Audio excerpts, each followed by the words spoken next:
నమస్తే. Welcome to our channel. Senior journalist Damu Balaji గారున్నారు. వారితో మాట్లాడదాం. సార్ నమస్తే సార్. నమస్తే. సార్ నిన్న అమెరికా అధ్యక్షుడిగా ట్రంప్ ప్రమాణ స్వీకారం చేశారు. అయితే ఆయన తీసుకునే కొన్ని నిర్ణయాలు మనకి చాలా నష్టాలు వాటిల్లే అవకాశం ఉంది సార్ భారత్‌కి.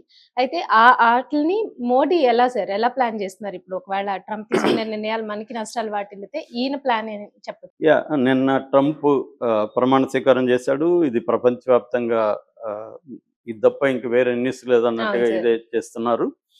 ఎందుకంటే ప్రపంచంలో దాదాపు అన్ని దేశాలు కూడా దాదాపు 200 దేశాలు ఉన్నాయనుకుంటే అందులో 40 దేశాల వరకి డెవలప్డ్ కంట్రీస్, ఇంకొక హ్మ్. 120 ఎమర్జింగ్ కంట్రీస్, డెవలపింగ్ కంట్రీస్ అని చెప్పుకోవచ్చు.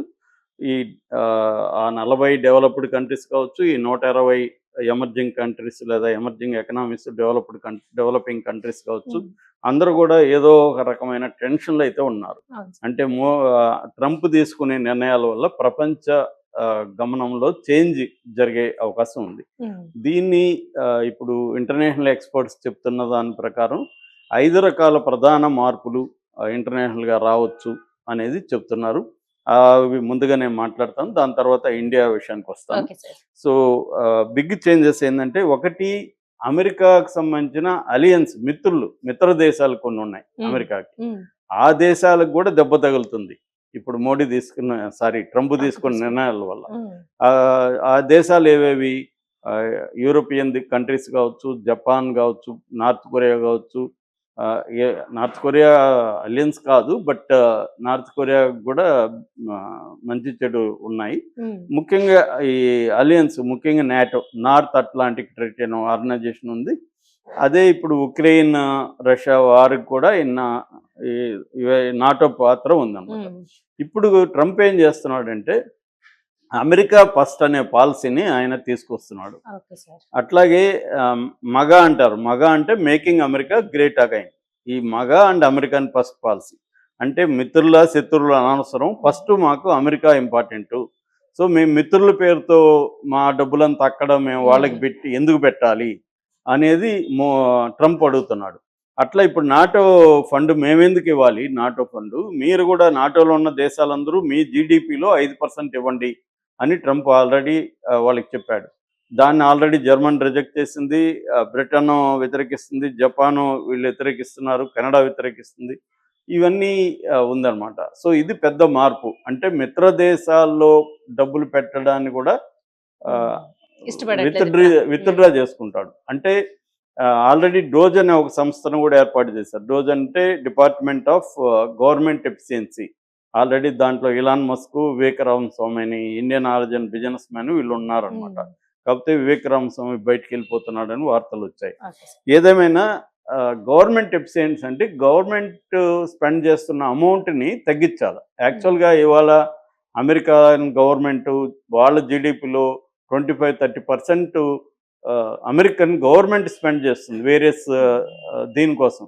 ఒకటి, తన మిత్ర దేశాలకు సపోర్ట్‌గా ఫండింగ్ ఇవ్వడం, డిఫెన్స్ కావచ్చు, ఇంకో దానికి కావచ్చు. 2, ఇంటర్నల్‌గా కంపెనీలకి, పెద్ద కంపెనీలకి బెయిల్ ఔట్ ప్యాకేజెస్ ఇవ్వడం. హ్మ్. ఫర్ ఎగ్జాంపుల్ అమెరికాలో జాంబీ కంపెనీలంటే వాళ్ళ రెవెన్యూ అనేది వాళ్ళ అప్పులకి వడ్డీ కట్టడానికి కూడా సరిపోదు. అలాగా హ్మ్. వరుసగా 3 ఏళ్ళు గాని జరిగితే దాన్ని జాంబీ కంపెనీ అని పిలుస్తున్నారు. ఓహ్! సో, అలాంటి కంపెనీలు మూసేయాలి మామూలుగా అయితే. అవును సార్. కానీ అమెరికన్ గవర్నమెంట్ ఏం చేస్తుంది, అలాంటి కంపెనీలకి బెయిల్ ఔట్ ప్యాకేజ్ అంటే వాళ్ళకి డబ్బులిచ్చి వాళ్ళ నష్టాల్ని నివారించే ప్యాకేజీ, వాళ్ళ అప్పుల్ని తోసేసే ప్యాకేజీ ఇవి చేస్తుంది. ఈ జాంబీ కంపెనీలు అమెరికాలో 20% వరకు ఉన్నాయండి మొత్తం కంపెనీల్లో. హ్మ్. అంటే ఇది ఇట్లాంటి వాటినన్నిటిని కూడా ట్రంప్ కట్ చేసి, అంటే డొమెస్టిక్‌గా వితిన్ అమెరికాలో గవర్నమెంట్ ఎక్స్‌పెండిచర్‌ని కట్ చేయడం, గవర్నమెంట్‌ని మోర్ ఎఫిషియెంట్‌గా పనిచేయించడం అనేది ఒకటి. తన మిత్రులకి హెల్ప్ చేస్తున్న చోట కట్ చేసుకోవాలి. అందుకనే ఇజ్రాయెల్‌ని కూడా బెదిరించాడు. ఇజ్రాయెల్‌కి ఫండ్ కూడా మేము తగ్గించేస్తామని చెప్తున్నాడు. అందుకనే ఇజ్రాయెల్ శాంతి ఒప్పందం చేసుకోమన్నాడు హమాస్‌తో. హమాస్‌తో ఇజ్రాయెల్ శాంతి ఒప్పందం కూడా చేసుకునింది. అంటే హ్మ్. చాలా వేగంగా కదులుతున్నాడు ట్రంప్. ఈ చేంజ్ ఫస్ట్ చేంజ్. రెండవది, ఆపర్చునిటీ ఫర్ రైవల్స్. అంటే అమెరికాకి రైవల్స్‌గా కొంతమందున్నారు. రష్యా గావచ్చు, చైనా గావచ్చు, నార్త్ కొరియా గావచ్చు, ఇలాంటోళ్ళు. ఇలాంటి వాళ్ళకు దీనివల్ల ఆపర్చునిటీస్ కూడా వస్తాయని చెప్తున్నాను. ఫర్ ఎగ్జాంపుల్ ఇప్పుడు ఉక్రెయిన్‌తో వారు పోతే రష్యా కొంత బెనిఫిట్ అయ్యే అవకాశం ఉంది. రష్యా మీద ఆల్రెడీ ఆంక్షలు ఉన్నాయి, ట్రేడ్ ఆంక్షలు, ఎకనామిక్ ఆంక్షలు, అవన్నీ కూడా తగ్గితే రష్యాకి హెల్ప్ అవుతుంది. సో అలాగే నార్త్ కొరియా ప్రెసిడెంట్ కూడా గతంలో కూడా ట్రంప్తో కలిసాడు కిమ్. చైనా కూడా ఎలా అవుతుంది అనేది నేను సపరేట్గా మళ్ళీ చెప్తాను. Okay sir. దీని తర్వాత రైజింగ్ ప్రొటెక్షనిజం, ఇది మేజర్ ట్రంప్ పాలసీ. ఆయనకి తారిఫ్ అంటారు, అంటే మన దేశంలో ఇప్పుడు ఇంపోర్ట్ చేసుకుంటాం కొన్ని వస్తువులని, వాటి మీద సుంకం వేస్తాం, దాన్ని తారిఫ్ అంటారు ఇంగ్లీష్లో.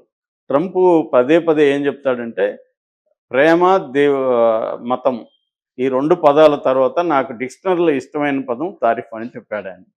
సో ఐ లవ్ తారిఫ్ అని ఆయన ప్రకటించాడు. అంటే అర్థమేంటి, ఆయన చైనా మీద 100% టారిఫ్స్, తర్వాత మెక్సికో ఇలాంటి దేశాల మీద, కెనడా, మెక్సికో వాటి మీద 25%, ఇతర గ్లోబల్గా అందరి మీద 10% టారిఫ్స్ విధిస్తానని చెప్తున్నాడు. ఈవెన్ ఇండియాని కూడా ఆయన కింగ్ ఆఫ్ టారిఫ్స్ అన్నాడు గతంలో. ఇండియా మా గూడ్స్ మీద ఇండియా టారిఫ్ వేస్తుంది, మేము ఒక సైకిల్ మేము అక్కడికి పంపించాం అనుకో, దాని మీద 100% వేస్తే వాళ్ళ దేశం నుంచి ఒక సైకిల్ మా దేశంలోకి వస్తే మేము కూడా 100% వేస్తానని గతంలో ఇండియా గురించి కూడా ఆయన చెప్పాడు. ఇది మేజర్ ఆయన తీసుకుపోయే నిర్ణయాలలో ఇది ట్రేడ్ వార్స్కి దారితీసే అవకాశం ఉంది వరల్డ్ వైడ్గా. ఎందుకంటే ఇప్పుడు అమెరికా టారిఫ్స్, అమెరికాకి ఎక్స్పోర్ట్ చేస్తారు, ఆ వస్తువుల మీద వాళ్ళు సుంకం అనేది పెంచుతారు. పెంచినప్పుడు అమెరికా నుంచి ఇంపోర్ట్ చేసుకునే దేశం కూడా పెంచుతుంది కదా, దీనివల్ల ట్రేడ్ వార్స్ వచ్చే అవకాశాలు బలంగా ఉందనేది రీసెంట్గా IMF కూడా ప్రకటించిందనమాట. అట్లాగే సప్లై చైన్ డిస్టర్బ్ అయిపోతుంది. ఇప్పటి వరకు ఒక పద్ధతిలో వెళ్తుంది, దీన్ని కంప్లీట్గా డిస్టర్బ్ చేయబోతున్నాడు. ఎందుకంటే ఇప్పుడు రాబోయే కాలంలో టెక్నాలజీస్ పెద్ద 6G రాబోతుంది, ఆల్రెడీ ఇప్పుడు 5G ఉంది, 6G వస్తుంది, AI రెవల్యూషన్ పెద్ద ఎత్తున జరుగుతుంది, రోబోటిక్స్ పెద్ద ఎత్తున వస్తున్నాయి, ఎలక్ట్రికల్ వెహికల్స్ పెద్ద ఎత్తున రాబోతున్నాయి. ఇవన్నీ కూడా డిస్రప్ట్ అయిపోయే అవకాశం ఈ టారిఫ్స్ వల్ల ఉందన్నమాట. ఆల్రెడీ చైనా ఉంటుంది, నువ్వేస్తే మేము కూడా వేస్తామని చెప్తుంది. ఆల్రెడీ ఇండియాలో ఎక్కువ వేస్తున్నారు. ఇప్పుడు ఇండియన్ ఎక్స్పోర్ట్స్ అంతా కూడా ఎక్కువగా నెంబర్ 1 అమెరికా ఉన్నింది మొన్నటి దాకా. 2024లో చైనా మనం నెంబర్ 1 అనమాట. మన దేశం నుంచి ఎక్స్పోర్ట్స్ చేసే కంట్రీస్లో హైయెస్ట్ వచ్చి చైనా వచ్చింది. మళ్ళీ ఇప్పుడు అమెరికా వచ్చిందని చెప్తున్నారు రీసెంట్గా. సో ఇలాగా ఏదేమైనా అమెరికా, చైనా మనకి ఎక్కువగా మనం ఎక్స్పోర్ట్ చేసే కంపెనీ. సో దానివల్ల డిస్టర్బ్ అవుతుంది. ఇక 4వది ఎరా ఆఫ్ ఎక్స్పాన్షన్. ఇప్పటి వరకు ఏంటంటే అమెరికా ఎక్స్పాండ్ కావట్లే, అంటే వేరే దేశాల్లోకి చొరబడిపోయేది తక్కువ ఉంది. ఇతను ఏం చేస్తున్నాడు, ఇంతకుముందు ఐసోలేషన్లో ఉండాలనేది ఇతను పాలసీ ఉండేది, ఇప్పుడు ఎక్స్పాండ్ అవుతాం అనుకుంటున్నాడు. అందుకనే కెనడాని 51st స్టేట్గా నేను కలుపుకుంటున్నాను అంటున్నాడు. డెన్మార్క్ నుంచి గ్రీన్లాండ్ని లాక్కుందాం అనుకుంటున్నాను అని చెప్తున్నాడు. పనామా కాలువ మా కంట్రోల్లో ఉండాలని చెప్తున్నాడు. ఇలాగా ఏంటంటే కొన్ని స్ట్రాటజిక్గా వరల్డ్ వైడ్, ఇప్పుడు పనామా అంటే ఇంటర్నేషనల్ ట్రేడ్కి అది ఇంపార్టెంట్ ఇది. అట్లాగే గ్రీన్లాండ్ విపరీతమైన వనరులు ఉన్నాయి.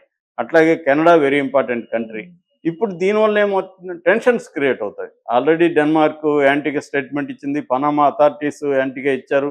కెనడా అయితే మీరే అమెరికానే ఏమన్నా అమ్ముతారు చెప్పండి, మేమే కొనుక్కుంటామని వీళ్ళు రివర్స్లో మాట్లాడుతున్నారు.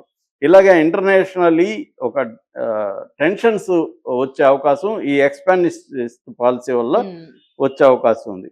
అలాగే క్లైమేట్ చేంజ్ వెరీ ఇంపార్టెంట్ ఇవాళ ప్రపంచంలో. క్లైమేట్ చేంజ్ ఒప్పందం నుంచి ఆల్రెడీ ఆయన ఫస్ట్ సంతకం దాని మీదే చేశాడు. ప్యారిస్ అకార్డ్ అంటారు దాన్ని. క్లైమేట్ చేంజ్కి సంబంధించిన పెట్టుబడులు పెట్టి క్లైమేట్ చేంజ్ మీద రీసెర్చ్ చేసి కొన్ని రకాల నిర్ణయాలు తీసుకోవాలి, దాని నుంచి బయటకు వచ్చేసాడు ట్రంప్. అట్లాగే WHO నుంచి వచ్చేసాడు. అంటే ఎగ్జిక్యూటివ్ ఆర్డర్స్ అంటారు. ఎగ్జిక్యూటివ్ ఆర్డర్స్ దాదాపు 200 ఆర్డర్స్ మీద సంతకాలు చేయబోతున్నట్టుగా చెప్తున్నారు. ఆల్రెడీ చాలా వాటి మీద చేశాడు.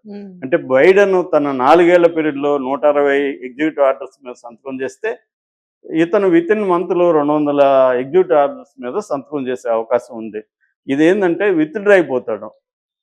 ఇప్పుడు క్లైమేట్ చేంజ్ మీద విత్డ్రా అయితే ఇది అమెరికాకు కూడా నష్టం. మన లాస్ ఏంజల్స్లో మనం వైల్డ్ ఫైర్ చూసాం, పెద్ద ఎత్తున ఫస్ట్ టైం అంత రావడం ఆ స్థాయిలో. అది దీనికంతా కూడా క్లైమేట్ చేంజ్ ప్రధాన కారణం అని చెప్తున్నారు. దాన్ని ఇప్పుడు అతను వదిలేస్తే మిగతా దేశాలు కూడా వదిలేస్తాయి, అమెరికాను వదిలేస్తే ఇది మేజర్ ప్రాబ్లం.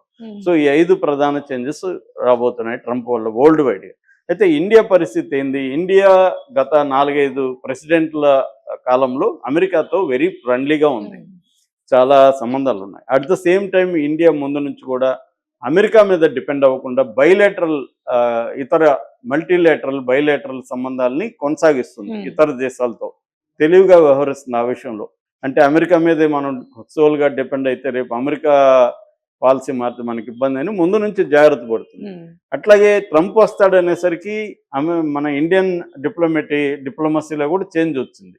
సో ఇప్పుడు మనకు ప్రధానంగా ట్రంప్ వల్ల ఏమేమి ఇబ్బందులు అంటే, ఒకటి ట్రేడ్ వార్స్, ఎందుకంటే మన వస్తువుల మీద టారిఫ్ సుంకాలు అక్కడ విధించే అవకాశం ఉంది, దానివల్ల మనకి ఇబ్బందులు. 2 వీసాలు, H1B వీసాలని కట్ చేస్తానని చెప్తున్నారు. అదైతే ఇంకా నిర్ణయం అయితే అనౌన్స్ చేయలేదు. ఈవెన్ ఎలాన్ మస్క్ కూడా ఆ నిర్ణయాన్ని వ్యతిరేకిస్తున్నాడు అని చెప్తున్నారు. ఎలాన్ మస్క్ మొన్ననే అక్కడ భారతీయ వ్యాపారస్తులతో కూడా సమావేశం అయ్యాడు. ఆ రకంగా ట్రంప్ని సపోర్ట్ చేసే వాళ్ళల్లో కూడా ఈ H1B వీసాలకు సంబంధించి ఒక క్లారిటీ లేనట్టు కనబడుతుంది. ఏదేమైనా H1BCలను కట్ చేస్తే ఇండియన్ ఐటీ రంగం, సర్వీస్ సెక్టర్ చాలా పెద్ద ఎత్తున ఇబ్బంది పడే అవకాశం ఉంది. అట్లాగే గ్రీన్ కార్డు విషయంలో కూడా ట్రంప్ కొన్ని నిర్ణయాలు తీసుకుపోతున్నాడు. అక్కడ ఇప్పటి వరకు ఏంటంటే పేరెంట్స్ అక్కడికి వెళ్ళి స్థిరపడితే వాళ్ళ పిల్లలకి సిటిజన్షిప్ ఇస్తారు. ఇప్పుడు అలాంటిది కుదరదు, ఎవరో ఒకరు సిటిజన్ అయింటేనే ఇస్తాము అన్న ఒక రూల్ తేబోతున్నారని చెప్తున్నారు. అట్లాగే ఇల్లీగల్ ఇమిగ్రెంట్స్ కూడా ఫస్ట్ ప్రయారిటీ అదే. ఆయన నిన్న కూడా స్పీచ్లో అదే చెప్పాడు. ఆల్రెడీ డిపోర్టేషన్ స్టార్ట్ చేశారు, అంటే వాళ్ళని తీసుకొచ్చి ఇల్లీగల్ ఇమిగ్రెంట్స్ని వదిలేస్తారు. దీనివల్ల కూడా ఇండియాకి ఇబ్బంది కలిగే అవకాశం ఉంది. ఇక చైనాతో వీళ్ళ పాలసీ, అమెరికన్ పాలసీలో మారడం వల్ల ఇండియాకి కూడా ఒక్కొక్కసారి ఏమవుతుందంటే, ఇప్పుడు చైనా గూడ్స్ అమెరికాలో ఎక్కువ ట్యాక్సెస్ 100% ట్యాక్సెస్ వేస్తే అక్కడ ఎవరు ఇంకొనరు చైనా గూడ్స్. ఇప్పుడు 100 రూపాయలు ఎందుకు 200గా మారితే మనం ఎందుకు కొంటాం, మ్యాక్సిమం తగ్గించేస్తాం, ఇంకో దగ్గరికి పోతాం. సో అలాగా ఇప్పుడు ఏమవుతుంది, అప్పుడు చైనా ఏం చేస్తుంది, ఇతర దేశాల్లో డంప్ చేస్తుంది, అందులో ఇండియా ఒకటి. ఇండియాలో విపరీతంగా ఇప్పటికే చైనా గూడ్స్ వచ్చేసాయి. ఇప్పుడు దాన్ని ఇంకా డబుల్ చేస్తే దానివల్ల ఇండియన్ ఎకనామీకి డిస్టర్బెన్స్ వస్తుంది. ఇక్కడ మన డొమెస్టిక్ మ్యానుఫ్యాక్చరింగ్ సెక్టరు ఇబ్బందులకు వెళ్తుంది. దీన్ని ఎలా ఫేస్ చేయాలనేది ఇప్పుడు ఒక ఛాలెంజ్గా మారే అవకాశం ఉంది. ఇక మూడవది ఆయిల్ ప్రైజెస్ వరల్డ్ వైడ్ కూడా ఈ జియో పొలిటికల్ దీంట్లో బ్యాలెన్స్లో తేడాలు వచ్చినప్పుడు ఆయిల్ ప్రైజెస్లో కూడా ఇండియాలో పెరిగే అవకాశం ఉంది. దానివల్ల కన్జ్యూమర్ గూడ్స్ మీద ఫాస్ట్ మూవింగ్ కన్జ్యూమర్ గూడ్స్ ఏవైతే ఉన్నాయో వాటి మీద కూడా FMCG సెంటర్ దాని మీద కూడా పడుతుంది అన్నమాట. సో ఈ FMC సెక్టరు వీటి మీద అంతా కూడా పడే అవకాశం ఉందన్నమాట. సో ఇలాగా దీన్ని ఇప్పుడు మోడీ అయితే ఆల్రెడీ ప్రియమిత్రుడా అని సంబోధిస్తూ ఆయనకి ఇది చెప్పాడు. వీళ్ళిద్దరు మంచి ఫ్రెండ్సే, కానీ అమెరికా ఫస్ట్ అనే దగ్గర ఇంకేమి చెల్లవు అతని దగ్గర. కాబట్టి ఇప్పుడు మోడీ డిప్లొమసీ దీని మీద చాలా ఆధారపడి ఉంటుంది. ప్రపంచం అంతా కూడా ఇంకా అస్థిరమైన దీంట్లో అయితే ఉంది. అంటే నిజంగానే ట్రంప్ చెప్పిందంతా చేస్తాడా? ఎందుకంటే నిజంగానే చేస్తే ఆయన ఎకనామిక్ కూడా ఇబ్బంది. ఒక పక్క ఏమో టారిఫ్స్ పెంచితే దానికి ఆల్టర్నేటివ్ ఉండాలి కదా. ఇప్పుడు మనం ఏదో ఒక వస్తువు కొనుక్కోవాలా, అది 100 రూపాయలది 200 అయింది, వేరేది కొనుక్కోవాలంటే అవైలబుల్గా ఉండాలి కదా. వాళ్ళ నేటివ్ మ్యానుఫ్యాక్చరింగ్ సెక్టర్ డెవలప్ అవడానికి టైం పడుతుంది. సో దానివల్ల ఏంటంటే వాళ్ళ కన్జ్యూమర్ దీని మీద కాస్ట్ పెరుగుతుంది. వాళ్ళు 100 రూపాయలకి ఒక వస్తువు అంటే 200 పెట్టాల్సి వచ్చినప్పుడు 100 రూపాయలు పెరిగింది కదా. అలాగా అనేక వస్తువుల మీద నెలలో వాళ్ళ బడ్జెట్ పెరుగుతుంది, అది ఇన్ఫ్లేషన్కి దారితీస్తుంది. రెండవది అక్కడున్న మన వాళ్ళ పని వాళ్ళందరినీ తీసేస్తే, ఈ డిపోర్టేషన్ చేసేస్తే ఇప్పుడు మన వాళ్ళకి ఏంటంటే అక్కడ మినిమం వేజెస్ అప్లికబుల్ కావు. ఇల్లీగల్గా ఉంటాడు కాబట్టి వాడికి ఎంతో మినిమం డబ్బులు ఇచ్చి పని చేయించుకుంటుంటారు. లీగల్గా ఏం హక్కులు ఉండవు, ఇన్సూరెన్స్ ఉండదు, ఏముండదు. ఇప్పుడు ఇవన్నీ తీసేస్తే అమెరికన్స్కి జాబ్ ఇవ్వాలంటే వాళ్ళకి ఇవన్నీ ఫాలో కావాలి. మినిమం వేజెస్ ఇవ్వాలి, ఇన్సూరెన్స్ ఉంటాయి, లీగల్ వ్యవహారాలు ఉంటాయి. ఇవన్నీ దీనివల్ల వాళ్ళ మ్యానుఫ్యాక్చరింగ్ సెక్టర్ మీద ట్రేడ్ మీద అన్నిటి మీద ప్రభావం పడుతుంది. ఇది ట్రంప్కి తెలియదా? తెలుసు. కాకపోతే ఏంటంటే అతను ఒక దూకుడుగా బెదిరించి తన కంట్రోల్లోకి ప్రపంచాన్ని తీసుకురావాలి అన్న దీంతో వెళ్తున్నాడు తప్ప అన్నీ అమలు చేస్తాడనే దాంట్లో ఎవరికి కూడా నమ్మకం లేదు. సో ఆ రకంగా ఇండియాకి ఛాలెంజెస్ అయితే ఉన్నాయి. అట్ ద సేమ్ టైం కొన్ని బెనిఫిట్స్ కూడా జరిగే అవకాశం ఉంది. అది మోడీ దీని మీద కూడా ఆధారపడుతుంది. వరల్డ్ వైడ్గా ట్రంప్ ఎలాంటి నిర్ణయాలు తీసుకుపోతున్నాడు ఈ 100 రోజుల్లో క్లారిటీ వచ్చే అవకాశం ఉంది. ఏదేమైనా ఆల్రెడీ మనకు నష్టం అయితే జరుగుతుంది. ఎందుకంటే ట్రంప్ రావడంతో ముఖ్యంగా అమెరికన్ పెట్టుబడిదారులు మిగతా వాళ్ళు మన స్టాక్ మార్కెట్ల నుంచి పెట్టుబడులను ఉపసంహరించుకుంటున్నారు పెద్ద ఎత్తున. సో కొన్ని బిలియన్ డాలర్లు ఆల్రెడీ ఉపసంహరించుకున్నారు. దానివల్ల మన మార్కెట్లు పడిపోతున్నాయి. ఎప్పుడూ లేనంతగా 2016 తర్వాత బీభత్సంగా మన స్టాక్ మార్కెట్లు ఈ రోజు కూడా నెగిటివ్తోనే స్టార్ట్ అయినాయి. నిన్న లైట్ బ్యాంకింగ్ సెక్టర్ వల్ల నిన్న కొద్దిగా ప్లస్లోకి వెళ్ళి ఈ రోజు మైనస్లోనే స్టార్ట్ అవుతున్నాయి. ఇది పెద్ద ఎత్తున మనకి అంటే డాలర్ బలపడే కొద్దీ రూపాయి ఆల్రెడీ ఆల్ టైమ్ లోకి వెళ్ళిపోయింది. 86+ వెళ్ళిపోయింది ఒక డాలర్కి. దాని ఎఫెక్ట్ ఇదవుతుంది. ట్రేడ్ డెఫిసిట్స్ పడిపోతున్నాయి. మన ఎక్స్పోర్ట్లు తగ్గిపోయి ఇంపోర్ట్లు పెరిగితే ట్రేడ్ డెఫిసిట్ అంటే ఫారిన్ కరెన్సీ నిల్వలు పడిపోతాయి.